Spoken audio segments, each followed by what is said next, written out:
Currency പ്രതിസന്ധിയും American president തെരഞ്ഞെടുപ്പും സൃഷ്ടിച്ച ചാഞ്ചാട്ടത്തിനൊടുവിൽ രൂപയുടെ മൂല്യത്തിന് വൻ കുതിപ്പ്. ഓഹരി വിപണി ഉണർന്നതോടെ സ്വർണ്ണ വിപണിയിൽ വൻ ഇടിവും രേഖപ്പെടുത്തി. ട്രംപിന്റെ വിജയവും കറൻസി വിഷയവുമെല്ലാം ഇന്ത്യൻ സമ്പദ് വ്യവസ്ഥയിൽ പ്രതിഫലനം സൃഷ്ടിക്കുന്നു എന്നതിന്റെ സൂചനകൾ തന്നെയാണ് ഇന്നും കാണാനാകുന്നത്. രൂപയുടെ വിനിമയ മൂല്യം ഡോളറിനെതിരെ 66.34 2 മാസത്തിനിടയിലെ ഉയർന്ന നിരക്കാണ് രേഖപ്പെടുത്തിയത്. ഉണർവോടെയാണ് ഓഹരി വിപണിയും വ്യാപാരം തുടങ്ങിയത്.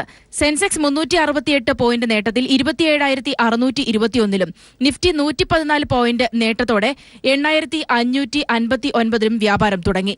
BSEയിലെ 270 കമ്പനികളുടെ ഓഹരികൾ നേട്ടത്തിലും 25 ഓഹരികൾ നഷ്ടത്തിലുമാണ്. Sun Pharma, ICICI Bank, Adani Ports, Axis Bank തുടങ്ങിയ ഓഹരികൾ നേട്ടം കൊയ്തു. കഴിഞ്ഞ ദിവസത്തെ നഷ്ടം ഓഹരി സൂചികകൾ തിരിച്ചുപിടിച്ചു. ഇന്നലെ വൻ ഇടിവാണ് ഓഹരി വിപണി രേഖപ്പെടുത്തിയത്.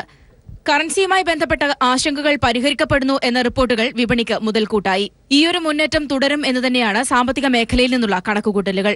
ആഗോള സാമ്പത്തിക മേഖലയിൽ ട്രംപിന്റെ ഇടപെടലുകൾ ഉണ്ടാകുമെന്ന വിശകലനങ്ങളും വിപണിക്ക് മുതൽക്കൂട്ടായി. അതേസമയം സ്വർണ്ണവിലയിൽ വൻ ഇടിവാണ് ഇന്ന് രേഖപ്പെടുത്തിയത്.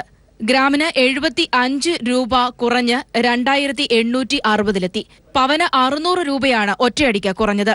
ഇന്നലെ രാവിലെ ഗ്രാമിന് 2,915 രൂപ എന്ന നിലയിലായിരുന്നു. 2 മണിക്കൂർ പിന്നിട്ടപ്പോൾ 2,935 എന്ന നിലയിലേക്ക് സ്വർണ്ണവില ഉയർന്നു. റെക്കോർഡ് വിലയായിരുന്നു ഇന്നലെ രേഖപ്പെടുത്തിയത്. Business desk.